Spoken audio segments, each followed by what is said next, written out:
the Caribbean team, step-by-step instruction of how to buy a home. Congratulations, you have made the decision to buy a home. Now what? I am Viv, the Caribbean team, preferred real estate broker selling the American dream. The process of buying a home in Florida. Buying a home in Florida is one of the biggest purchases in your life, so the more you know, the easier the process will be. You will need to seek out help from skilled and experienced professionals, and it is important that you ask as many questions as necessary. Don't ever think you know too much unless it is your primary job. Start out by following the guidance of your realtor and your lender, and the process will be a lot easier than you think if you know too much. Most people do not want to work with you. I've helped hundreds of families, and every closing is different. The buying process step by step to help guide you through the process of buying a home. No one says the road is going to be easy. This is one of the largest purchases you will ever make in your lifetime, so make sure you know the step by step and follow them directly from your realtor and your lender, along with the title company and everyone else that is involved in the process of purchasing your new home. Find yourself the right realtor and the right lender. It will make it a world of difference. It will make so much difference. Make sure your realtor and your lender is a fit for you and your family, and they can actually get your loan closed.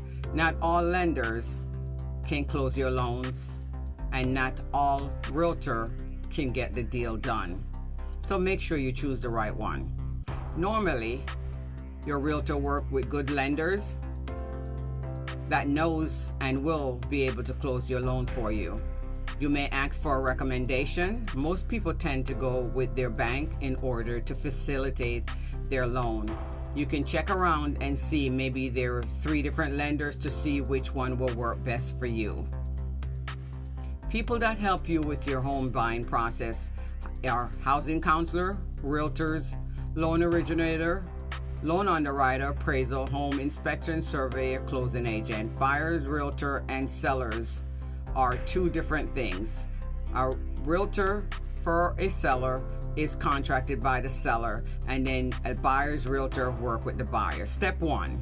Getting your finance in order is the first step before you go out and start house hunting. It's so important. Check your financing to make sure you know where your closing costs and your down payment is coming from. Do you know what's on your credit report? Have you visited annual credit report lately to see what's on your credit report? Lenders will use your credit report to decide whether they will give you a loan or they will not.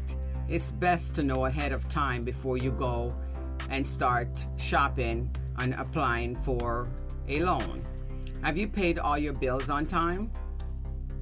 Do you have late payment on your credit report? Have you filed bankruptcy within the past 3 years? Lenders will know all these things, and if you tell the lender ahead of time, they can run your file through the underwriter, and the underwriter, which is the person that approves your loan, ahead of time, so you know. Step 2, understanding the loan process. Your interest rate will depend on your credit score. The better your credit score is, the better interest rate you will get. Be sure when you are applying for a loan to be truthful on your loan application, because it will come back to bite you in the very end. So if you're not truthful, they will know that. So you can't hide anything from them. They dig deep. The lender will want to know how long you have been on your present job. Make sure it adds up to at least 2 years. Your bank statement history, the past 2 months, paycheck stub, the last 2 years, tax return, social security number, driver's license number, and any asset that you own, any other properties as well. Keep in mind the lender will check your credit in order to issue you pre-approval. Be sure you know the difference between a pre-approval and a pre-qualified. A pre-approval, normally the lender collects all your documents And a pre-qualify means that they have not collected all the documents necessary in order to approve you. The paperwork that they give you, that you give them, it's necessary, so go ahead and supply that. Pre-approval is much better than pre-qualify. Once your pre-approval is issued, then you know exactly how much house you can afford. Be sure to ask your lender for a loan estimate so you will know the amount of money you will need for closing. Very important to know that up front. Do you need to use down payment assistance? Find out these things before you get started. It is important that you know that ahead of time. Where is the money coming from in order to purchase your new home? So necessary. So make sure you get all of that ahead of time. Will you get a gift fund? Avoid making any large purchases like buying a new car, furniture. Instead, save the money for your down payment, because it's important for you to have the right amount of money for your closing costs. Those you can wait and purchase those after you've closed on your home. Step 3, location, location, location. Find out where do you want to live. Drive around the neighborhood and write down what inspires you about that home, those homes that you're looking at. What catches your attention in the area, and what is good and what is bad. What are your must-have in a home? Keep in mind, you're not going to find out everything that you need in a home, you want inside of a home, unless money is no object, and money is not any object. So keep in mind your needs and your want. How many bedrooms? What size home would you like? What are the features you'd like to have inside your home? Do you know that? Write that down in a piece of paper.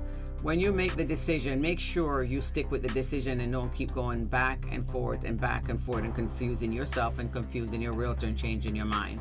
So write it down and stick with it. What is a deal breaker that will prevent you from making an offer on that house that you've seen, that you like, that checks most of your boxes? Ask your realtor to give you a copy of the purchase contract, a blank contract ahead of time, so you can go ahead and get yourself familiar with it and read over it and ask any question that you may have. Step 4. So you found a home that you want to make an offer on. What's the next step? Ask your realtor to send you some comps in the area, in the neighborhood, that have sold within the last few months, so you know how to make an educated offer. Your earnest money deposit will be at least 1% of the purchase price of the property. That money needs to be delivered once your offer is accepted, normally within 3 days. You can deliver it before if you want to. In order to get your offer accepted and not be rejected, make sure you deliver it on time. Please do not lowball the seller. It's important. Don't insult him. Keep in mind, if you are making an offer and you need closing costs, the seller is not going to discount their house and also give you closing costs on top of it. So be reasonable when you're making your offer. It's very important. Once you make an offer, the seller may accept the offer, they may counter, or they may reject the offer. Those are your choices. Step 5. If your offer is accepted, then congratulations. If not, you'll continue searching until you find the right home to make the right offer on. Offer accepted. Inspection time. Your inspection will range anywhere from $250 all the way up. It goes by square footage of the house, so there's no set price. And the inspector will normally give you the price. You will now have anywhere from 7 to 10 days in order to get your inspection completed. Make sure you stay within that time frame. Inspection can range anywhere from a regular house inspection to termite inspection to your 4-point inspection to a roof inspection, which is a wind mitigation, to a well inspection or a septic tank inspection. Make sure that all is done within that time frame. Okay, septic tank, well, all of your inspection are done in that time frame to make sure you stay within your 7 to 10 days, depending on what is on your contract. Okay, your lender might want a well test, so go ahead and find that out ahead of time. What happened if something's is on the inspection report that you have concerns about and need to cancel, well, you have choices, because once you are within your inspection period, you have choices. You may either go back to the seller and ask the seller to correct the issues that is of your concerns, and if not, then you can ask them to give you credit. They can give you credit towards it, or if not, you may cancel the contract. It's your move, whatever you want to do once you're inside your inspection period. If the seller decided they're not fixing anything, then you have a choice. Repair, they can also give you a credit if they want to as well. Keep that in mind. You do have a choice, okay? You do have a choice. You're not locked in unless you are outside your inspection period. If you're outside your inspection period, then of course, yes, you're locked in, Okay, step 6. Once your offer is accepted, then you will do your loan application with your lender, and he may ask you for additional paperwork. Normally your loan application within 5 days. So if they ask you for if they ask you for loan paperwork, then go ahead and send it as quickly as possible. In turn, they will turn your paperwork over to the processor once it goes through the processing department, and then they will reach out to you for additional documents if they need it. But go ahead and do it as quickly as possible. Step 7, the lender will order your appraisals once your loan application is finished. They will ask you for your credit card in order to maybe put the appraisal on it, or if not, they may also include that in your closing costs. You may not use the fees. They may not use the credit card for the fees, but just in case they might ask for it. Those fees that are included in your closing costs, most of those are your estimate from when the lender gave you your estimate before. Step 8. In the state of Florida, we work with either a title company or we work with an attorney in order to get your title insurance and get your home closed. Ensure that all your paperwork is in order, and they also have purchasing fees and things like that they charge. And then there's no liens are on the house, or there's no claims on the house. The title company work through all of that. So once your search is finished and they're finished up with their search on the house, then it will go to the underwriter approval, and then the loan will be approved. And then the underwriter will give you something called clear to close. Then yay, it's time to close. Step 9. Lots of step, eh? You'll walk through the day of or the day before closing. You don't want to do it too far out to make sure everything is okay. Okay?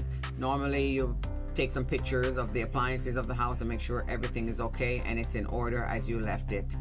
Back after you close, when you come back after closing, everything will still remain the same. Okay. Step 10. Okay, time to head to the closing. The lender will let you sign your closing disclosure at least 3 days before you're ready to close. That's the law. That's the state of Florida. So they'll let you do that ahead of time, sign your disclosure. And then it will also let you know how much money that you need to bring to the closing table. And then the lender or the title company will let you know. And then of course you will send a wire the day of or the day before. The title company will send you the wire instruction. Normally a lot of time they send it secure, and your final figure that you will need to close. So you will send it to the office ahead of time. In order to wire your funds, you need a wiring instruction. It must be before closing to receive your keys. If it's not, then you will not receive your keys. You can send the day off or the day before closing, okay, depending on when you get your closing document and everything as well. You will have lots of documents to sign, and take your time doing that.